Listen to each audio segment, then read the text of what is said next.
Discrete event simulation. Discrete event simulation. Discrete event simulation started to develop in the 1950s with the rise of computer. Na-develop po yung discrete event simulation ng 1950s. And yung mga early researchers po ginamit po yung model na system na to, like for telephone networks, tsaka po para po sa mga military operations. A simulation where system changes only occur at specific events over time. Dito naman, yung discrete event simulation, way siya ng modeling of real life system where yung changes lang nangyayari lang po sa mga specific moments or pwedeng nating tawagin ng mga event. And instead of everything changes continuously, yung mangyayari, yung system mag-a-update lang siya kapag may nangyari ganun. Kunyari, yung customer nag-arrive and na-serve na siya or aalis na yung customer. Time moves from one event to another.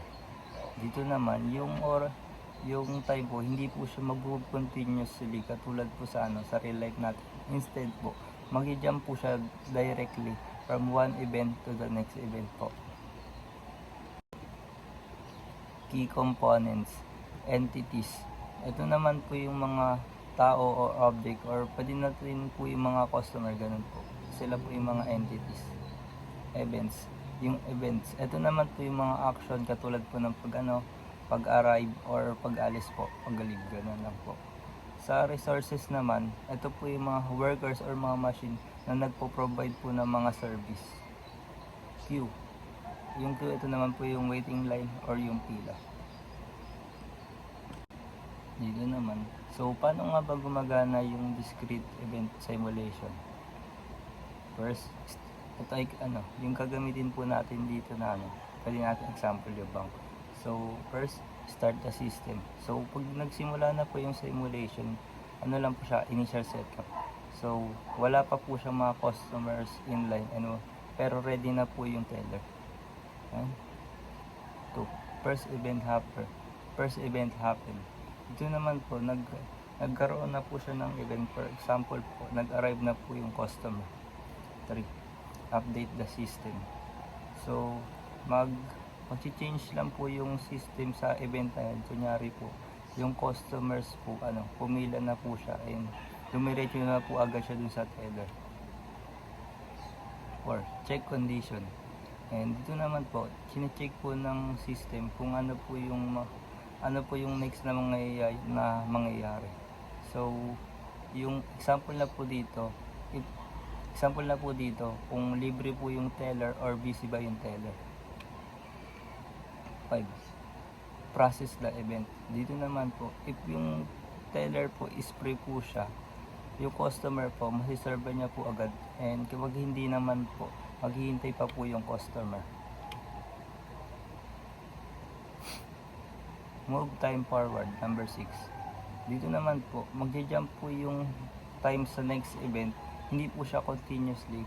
Kunyari po, yung next customer po, yung example po dito, yung next customer arrival or yung service completion.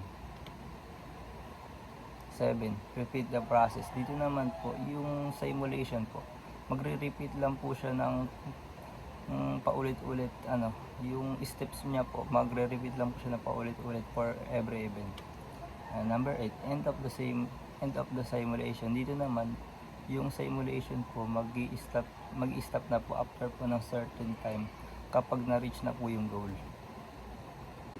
Ito naman po, another example po ulit sa bank para po mas maigli lang po na scenario. Dito naman, a customer arrived. So, ito naman po, event po siya. Next, if the teller is busy. Dito naman po, busy po yung teller. Yung customer po, mag-wait po sila sa pila. And if the teller is free, if libre naman po yung teller, the customer, masiservan po sila. Ganun. And after the service, aalis na po yung customer after service. Bakit nga ba natin ginagamit yung discrete event simulation? So, ginagamit natin yung discrete event simulation. Number 1, to reduce waiting time. It helps identify long lines or delay. Example na dito yung bank, makikita natin if yung mga customer, naghihintay sila ng matagal. Imbis na naghihintay sila ng matagal, nagagawa na natin siya ng paraan para ma-servean sila na mas mabilis or mas yung service nila is mas mapapabilis, ganun. 2, improve efficiency. Dito naman po, pinapakita po dito kung paano po yung mga workers or machine, paano po sila ginagamit, ganun. So, dahil nga po dun, ma-adjust natin yung system para po lahat po mag-run po sila ng maayos, smooth, and ma-avoid po natin yung pagsasayang ng oras. 3, to test ideas safely. So, instead na magte-testing tayo ng mga changes in real life, hindi na natin kailangan instead na magte-testing tayo ng mga changes in real life na which can be risky, expensive, we can test pwede muna tayo gumamit ng simulation, ganun. 4, to save money and time. Dito naman po, example na dito sa mga businesses, hindi po tayo pwede mag-experiment ng mga real operations sa businesses.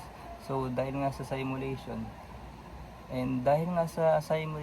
pwede natin makita yung mga different scenarios na pwede makatulong sa mga business natin, and mapili natin yung mga best solution para mag-improve pa yung business.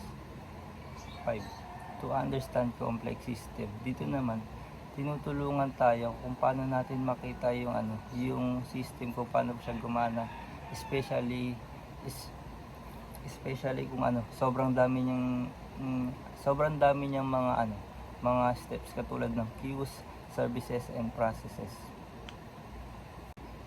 Real life applications of discrete simulation. Bank, nagagamit po yung discrete simulation dito sa bank para po mabawasan po yung sobrang habang pila, ganon, tsaka ma-improve yung mga customer service.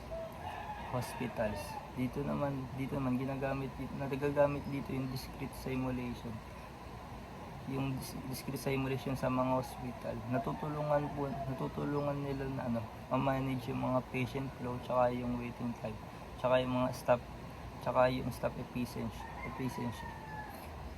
Airports, dito naman po nagagamit po ito sa mga organized check-in, sa mga security lines, tsaka po sa mga boarding processes. Fast food restaurants, dito naman nai-improve po nila yung ordering process, yung order processing, tsaka yung pag-reduce ng mga customers sa waiting time tsaka sa pila.